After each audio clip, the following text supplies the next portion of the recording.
15절을 보시면 뭐라고 시작하냐면 이렇게 시작하죠. 내 형제가 죄를 범하거든.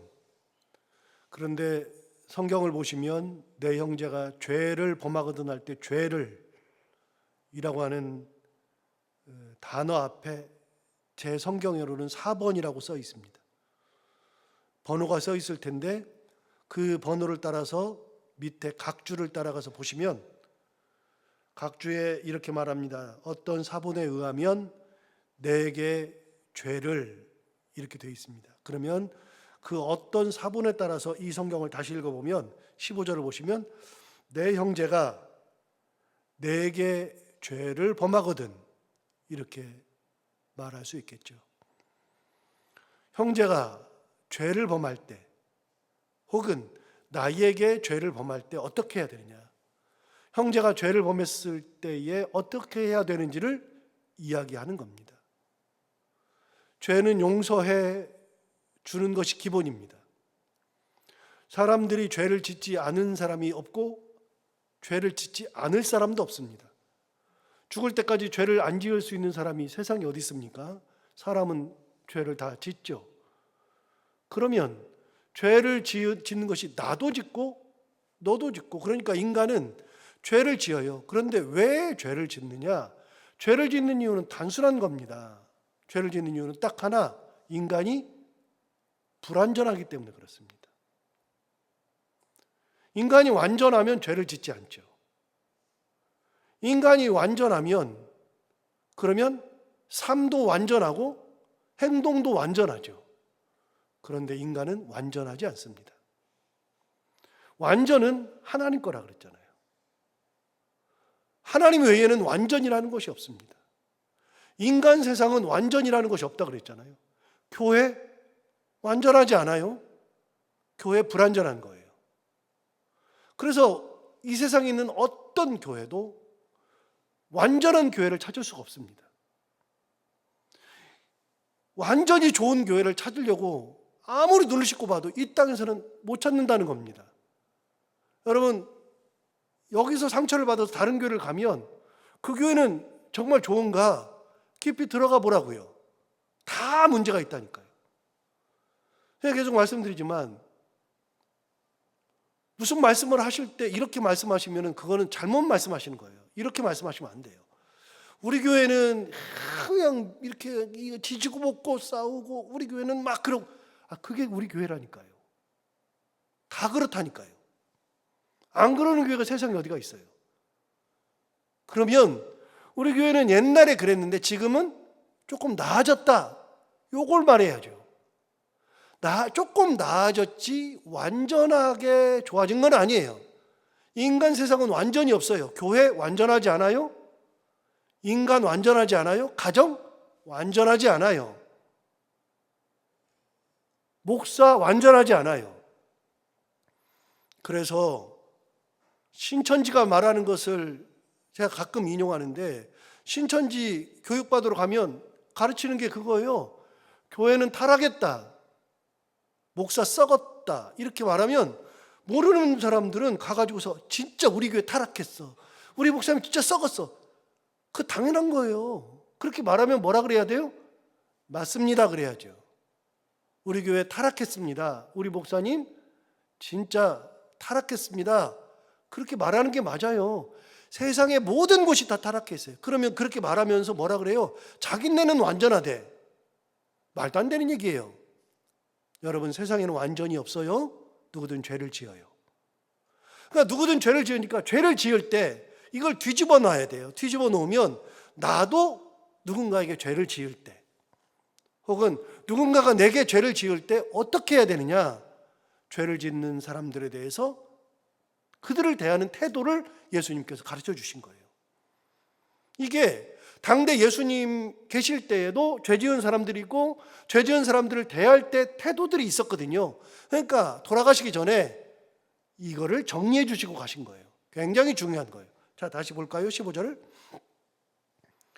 내 형제가 죄를 범하거든 가서 너와 그 사람과만 상대하여 권고하라. 여러분, 죄를 지으면 어떻게 하라고요? 1:1로 하라고요. 너와 그 사람과만, 딱 1대1로. 너한테 죄를 지었으면 다른 사람에게 알리지 말고 너와 그 사람하고만 딱 상대해서 이야기하여라. 예수님은 뭘 말해요? 그 사람의 인격을 얘기해 주는 거예요. 그 사람의 죄를 떠벌리지 말라는 거예요. 그 사람을 사랑하는 마음으로 권고하라는 거예요. 다시 읽어봐요. 다시 15절. 내 형제가 죄를 범하거든 가서 너와 그 사람과만 상대하여 뭐 하라고요? 권고하라고요. 책망하라 아니에요? 정죄하라 아니에요? 그 사람과 상대하여 뭐 하라고요? 권고하라고요. 권고 속에는 뭐가 들어가 있어요? 그 사람의 인격을 존중하는 거예요. 사랑의 마음으로 품어주는 거예요. 용서하는 마음으로 가서 얘기하는 거예요. 권고해 주는 거예요. 네가 이런 걸 나한테 잘못했어. 이렇게 하면 안 되는 거야. 이거는 잘못한 거야 라고 얘기하는 것은 그 말 속에서는 내가 너를 정죄한다, 너를 책망한다가 아니라 그걸 했으니까 네가 잘못한 걸 알고 회개하고 돌이켜주기를 원한다라고 하는 사랑의 마음으로 권고는요, 사랑의 마음이 들어있는 거예요. 책망은 사랑의 마음이 아니라 그 사람을 죄를 드러내놓고 그 사람에게 잘못을 정확하게 지적해 주는 것에 불과한 것이지 사랑의 마음이 들어가 있는 게 아니에요. 책망은. 그런데 권고는 사랑의 마음이 들어가 있죠. 자, 죄를 지으면 가장 먼저 뭐 하는 거냐? 그 사람에게 가서 너와 그 사람하고만 단둘이서 상대하여서 권고하여라. 이게 1번이에요. 1번. 자, 15절 다시 볼까요? 내 형제가 죄를 범하거든 가서 너와 그 사람과만 상대하여 권고하라. 그 다음 뭐라 그러냐면 만일 들으면 내가 내 형제를 얻은 것이요. 그 권고를 들으면 형제를 얻은 거라는 겁니다. 돌이키면 형제를 얻는 거예요. 내한테 죄를 지었는데 권고했어요. 그랬더니 내가 잘못했네. 잘못했네. 내가 미안해. 내가 진짜 잘못했어. 너한테 죄를 지었어. 미안해. 내가 어떻게 해줄까? 이렇게 되면은 그 형제를 얻은 거예요. 만일 그렇게 하면. 자, 1차를 그렇게 해요. 그런데 16절 보세요. 만일 듣지 않거든. 1대1로 했는데 안 들어요. 만일 듣지 않거든. 그 다음 어떻게 했느냐? 한두 사람을 데리고 가서 두세 증인의 입으로 말마다 확증하게 하라. 여러분, 한 사람, 내 1대1로 했는데 말을 안 들어요. 막 어거지 쓰고 막 나를 오히려 비난하고 막 그래요. 그럼 두세 사람을 데리고 가서 두세 사람과 같이 이야기하면서 말마다 확증해라. 네가 이런 잘못했는데 그런 것을 같이 이야기하면서 그 사람이 내가 잘못했네 라고 하든지, 그 사람이 말하는데 어거지를 피면 다른 두세 사람이 너 왜 어거지를 피워? 그러면서 확증하라. 이게 2차예요. 2차. 그런데 여기 중요한 말이 하나 있어요. 16절 다시 보세요. 만일 듣지 않거든 한두 사람을 데리고 가서 두세 증인의 입으로 말마다 확증하게 하라. 여러분, 한두 사람이 가면 나까지 하나인데 한 명, 두 명이 더 가죠. 그러면 한 명이 더 가면 두 명, 두 명이 더 가면 세 명, 나까지. 그래서 한두 사람을 데리고 가서 두세 증인의 입으로 말마다 확증하게 하라. 그러니까 여러분, 한, 둘, 셋이라는 용어가 나왔어요. 이게 왜 중요하냐면요, 이거는 구약시대에 이미 얘기가 나온 거예요. 어떤 얘기가 나왔느냐? 여러분, 신명기 17장 가볼게요. 신명기. 구약성경, 제가 가지고 있는 성경으로 288페이지. 288페이지.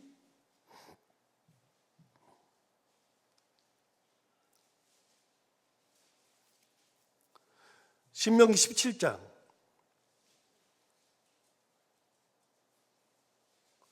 뭐 2절부터 쭉 봐야 되는데 그냥 그거는 슬쩍 넘어가고요. 그 사람이 뭐 죄를 지은 거예요. 죄를 짓고 뭐 우상을 숭배하고 뭐 이런 거예요. 그렇게 됐을 때 5절부터 보시면 5절. 너는 그 악을 행한 남자나 여자를 내 성문으로 끌어내고 그 남자나 여자를 돌로 쳐 죽여야 돼요. 유상 숭배했으니까 돌로 쳐 죽이는데 쳐 죽이되 6절 뭐라 그러냐면 죽일 자를 두 사람이나 세 사람의 증언으로 죽일 것이요 한 사람의 증언으로는 죽이지 말 것이다 그랬어요. 여러분, 왜 두 사람이나 세 사람의 증언으로 죽여요? 이 사람 우상 숭배했다. 그런데 한 사람이 그렇게 얘기했다 그래서 죽이면 안 된대요. 왜요? 저 사람 죽이고 싶으니까 거짓말할 수 있잖아요. 그래서 구약 성경에서는요, 증인법에 의하면 최소 둘, 셋은 돼야 돼요. 그래야 거짓말을 못해.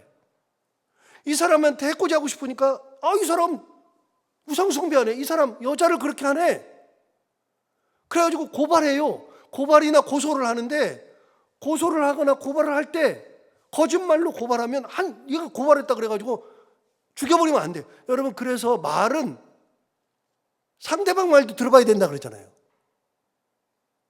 상담을 왔을 때 부인이 상담 오면 부인 상담 말만 들으면 안 되잖아요. 남편 말도 들어봐야 되잖아요. 애 말도 들어봐야 되잖아요. 여러분, 우리가 그거 다 알고 있는 상식이잖아요. 한 사람은요, 자기 좋은 대로만 다 얘기하는 거예요. 그래서 증인법에 의하면 두 사람이나 세 사람의 증인으로 죽여요. 자, 계속해서 신명기 19장으로 가봐요. 19장.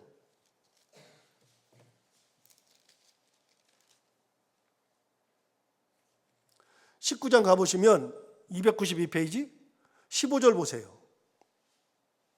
15절. 사람의 모든 악에 관하여 또한 모든 죄에 관하여는 한 증인으로만 정할 것이 아니요 두 증인의 입으로나 또는 세 증인의 입으로 그 사건을 확증할 것이며, 그렇게 얘기했어요. 여러분, 그러니까 이미 구약 성경에서는요, 증인법에 의하면 둘이나 셋이 그 얘기를 확증해 줘야 돼요. 확증. 예수님이 이 말씀을 하시는 데는 이유가 있어요. 그런데 이게 구약 시대만 이런 일이 있었던 게 아니에요. 여러분, 진짜 재밌는 게 있는데 디모데전서를 가볼까요? 디모데전서, 신약성경. 디모데전서 5장인데요. 제가 가지고 있는 성경으로 신약성경 341페이지. 신약성경 341페이지. 디모데전서 5장 19절을 보시면 5장 19절에 장로에 대한 고발은 어떻게 하라고요? 두세 증인이 없으면 받지 말 것이요. 여러분, 장로에 대해서 고발할 때 저 사람이 저 장로가 저렇게 했다, 누가 고발을 해요. 그런데 이 고발을 받을 때는 몇 명의 증인으로 받으라고요? 2명이나 3명의 증인으로. 여러분, 여기가 말하는 게 장로니까 그냥 장로라고 생각하잖아요. 여기서 말하는 장로는요, 목사예요. 목사. 당시에 목사를 해코지 하려고 하는 마음이 있으면 어떻게 해요? 한 명이 가가지고 저 목사가 저짓하대, 저 목사가 뭐 돈 가지고 그러대, 여자 가지고 그러대, 뭐 사람을 가지고 그러대, 그렇게 얘기해요. 한 사람. 그런데 목사에 대한 고발은 두세 증인으로 받아줘라. 이미 신약 성경에도 이 얘기했어요. 여러분, 이게 디모데전서가 누가 누구에게 쓴 책이에요? 사도 바울이 디모데에게 쓴 책이에요. 그리고 디모데는 자기 양아들이라고요. 디모데전서, 디모데후서는 목회 서신이에요. 너 목사 똑바로 해. 자기 아들인 디모데에게 바울이 얘기한 거예요. 너 목사 똑바로 해. 너 목사하려면 이렇게 해야 돼. 그래서 목회자들은요, 디모데전서, 디모데후서, 디도서를 계속 읽어야 돼요. 목사가 어떻게 해야 되는지를 가르쳐 줬으니까. 거기에 뭐라 그랬어요? 디모데에게 얘기하는 거예요.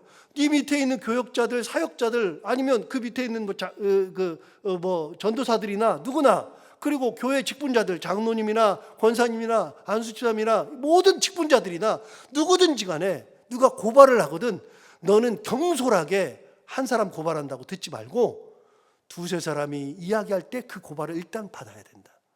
여러분, 증인법에 의하면 두 사람, 세 사람 있어야 돼요. 이거 중요한 거예요. 하나님이, 저는 구약 성경의 증인법을 보고 깜짝 놀래요. 야, 이 당시에도 하나님이 이 말씀을 하셨어요. 신명기에서. 그런데 여기도 예수님이 똑같이 말씀하시는 거예요. 한 사람이 가가지고 네가 가지고 권고해봐. 권고 들으면 그 사람 얻어. 그런데 안 들어? 그럼 2명 정도는 같이 가. 2-3 사람이 같이 가서 그 사람이 하는 말마다 다 이게 잘못했는지를 경중을 따져봐.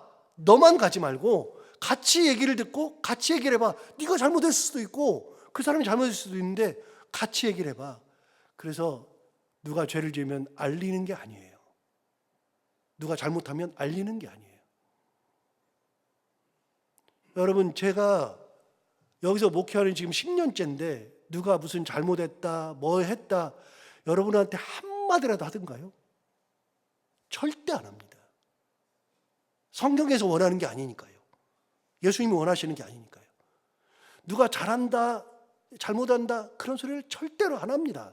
잘한다 그러면 시기하고 저 사람 잘못한다 그러면 비난하고 그러니까 안 하는 거예요. 성경대로. 그래서 2-3 사람으로 하는 거다. 이게 2차예요. 자, 그럼 3차는 어떻게 하느냐? 17절.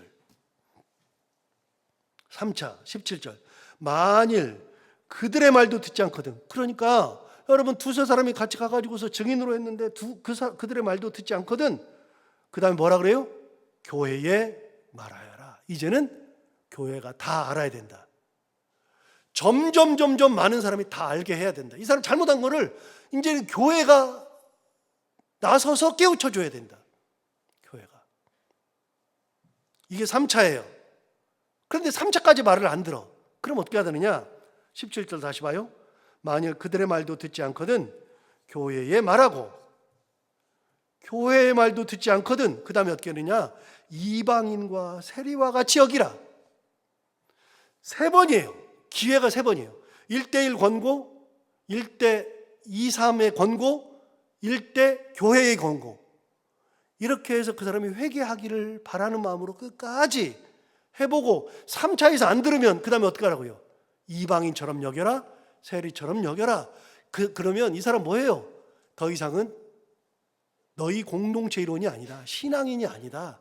그 사람들은 다 이방인처럼 여기고 공동체에서 쫓아내라 그 말입니다.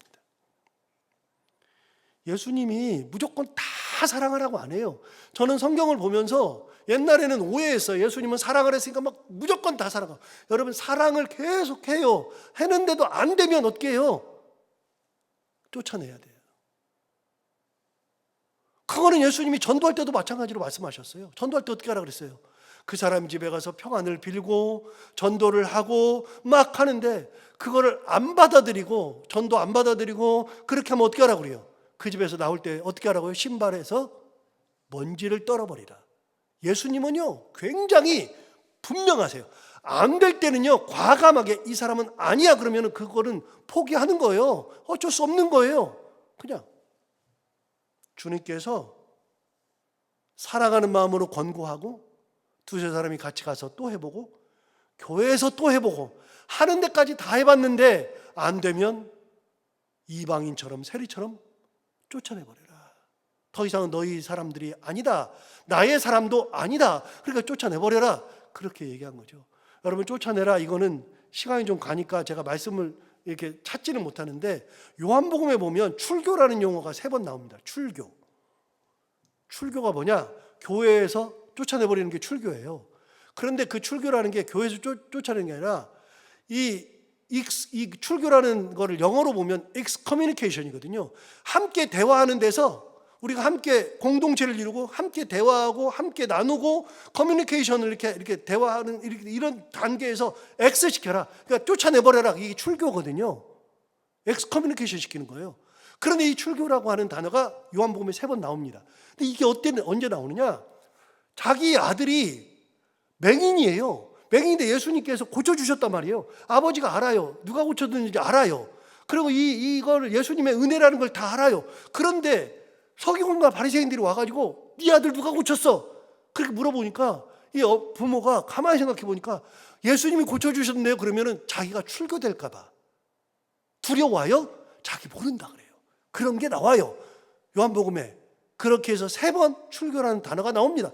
그런데 유대인들이 무서웠어요. 바리새인들이 무서웠어요. 출교 때문에 예수님이 고쳐줬다고 말도 못해요. 출교가 뭔데요? 여러분, 출교는 지금은 큰 의미가 없는데 옛날에는요 그런 거랑 똑같아요. 우리 어렸을 때 동네 사는데 동네에서 그냥 사람 취급 안 하는 거예요. 말도 안 섞는 거예요. 요즘도 귀촌 귀향하는 분들이 있잖아요. 귀촌했는데 그 동네 사람들이 왕따 시켜버리잖아요. 그러면 큰일 나죠. 예수님께서 뭐라 그래요? 그런 사람들을 출교해라. 죄를 지으면. 거꾸로 뒤집어 보면요, 누가 나도 잘못한 것을 꼭 알고 누가 나에게 이야기하면 그 권고를 받아들일 줄 아는 믿음. 그런데 다른 사람까지 와서 이야기할 때 그거를 받을 수 있는 믿음. 목사가 나서서 이야기할 때, 목사님은 최후니까 목사가 나서서 이야기할 때 받을 수 있는 믿음. 그게 있어야 예수님의 사람이다. 그 말씀하는 거예요. 18절 볼까요? 진실로 너에게 이르노니 무엇이든지 너희가 땅에서 매면 하늘에서도 매일 것이요 무엇이든지 땅에서 풀면 하늘에서도 풀리리라. 여러분 이거 어디서 봤는데? 베드로한테 봤죠? 16장에서 봤죠? 제가 그래서 뒤에 나온다 그랬어요. 여러분 16장 가볼까요? 16장 바로 앞에 가이사랴 빌립보 지방에서 너희는 나를 누구라 하느냐 그랬더니 베드로가 주는 그리스도시요 살아계신 하나님의 아들입니다. 16장 16절 그렇게 얘기했죠. 그러니까 17절에 예수께서 대답하시되 바요나 시몬아 내가 복이 있도다 막 그러면 얘기했어요. 그 다음에 19절 봐요. 19절에 베드로에게 준 거예요. 내가 천국 열쇠를 내게 주리니 내가 땅에서 무엇이든지 매면 하늘에서도 매일 것이요 내가 땅에서 무엇이든지 풀면 하늘에서도 풀리리라. 여러분 이거 천국 열쇠 누가 받은 거예요? 베드로가 받았죠. 우리는 천국 열쇠가 베드로가 받았다 그랬어요. 그런데 여러분 오늘 본문 19절 보세요. 18절 보세요. 본문 18절에 보면 진실로 너에게 이르노니 무엇이든지 너희가 땅에서 매면 하늘에서도 매일 것이요 무엇이든지 땅에서 풀면 하늘에서도 풀리리라. 베드로만 받은 게 아니라 우리 모두가 다 받은 거예요. 전부 다. 그래서 우리가 사람들이 나에게 대해서 묶어 놓으면 하늘에서도 묶여요. 사람이 나를 용서해 주면 하늘에서도 풀어줘서요. 그래서 그걸 생각하면서 항상 하나님의 은혜 가운데에 잘못할 수 있지요. 그럴 때마다 오늘 본문을 기억하면서 그 권고를 들을 수 있는 믿음이 참 중요한 거구나 이런 생각을 하면서 신앙생활을 해야죠. 자 19절 볼까요? 19절 진실로 다시 너희에게 이르노니 너희 중에 두 사람이 땅에서 합심하여 무엇이든지 구하면 하늘에 계신 내 아버지께서 그들을 위하여 이루게 하시리라. 여러분 두 사람 나오죠? 두 사람. 아까 두세 증인 나왔잖아요. 두 사람 나오죠. 20절 보세요. 두세 사람이 내 이름으로 모인 곳에는 나도 그들 중에 있느니라. 그래서 사람들이 두세 사람이 모이고 두세 사람이 기도하고 두세 사람이 권고하고 이것들이 굉장히 중요한 거예요. 그래서 사람들의 원망을 듣지 않는 신앙생활, 그런 거 없이 은혜 가운데 살아가는 거, 이게 중요한 거다. 여러분 우리는 이걸 다시 한번 생각하면서 내가 하나님 앞에서 어떤 모습으로 살아가는가, 고집투성이, 잘못투성이 그게 아니라 믿음으로 마음이 누가 말하든 그게 하나님의 뜻인 줄 알고 받아들일 줄 아는 믿음으로 그렇게 살아갈 수 있는 그런 신앙생활하는 우리 모두가 다 되기를 바랍니다. 기도하겠습니다. 하나님 아버지 감사합니다. 오늘도 귀한 말씀 우리를 깨우셔서 감사합니다. 죄를 범하였을 때 어떻게 해야 되는지를 예수님께서 말씀하시는데 이 말씀 듣고 우리가 또 한번 우리 자신을 먼저 돌아보게 됩니다.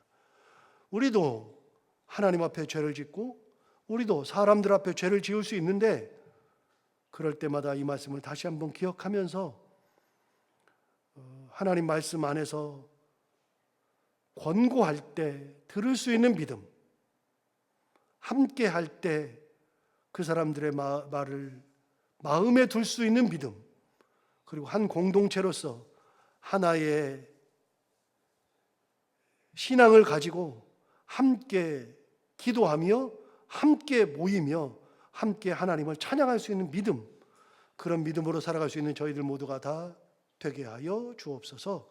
하나님 아버지, 오늘도 하루를 살아갈 때 이 말씀을 기억하며 살게 하여 주옵시고, 오늘도 기도하러 나온 사랑하는 성도들 한 분 한 분의 기도를 들어 응답해 주시기 원하며, 해야 되는 것들을 기쁨으로 잘 감당하고 만나는 분들과 함께 웃고 행복한 하루가 되게 하여 주옵소서. 감사하며 예수님 이름으로 기도하옵나이다.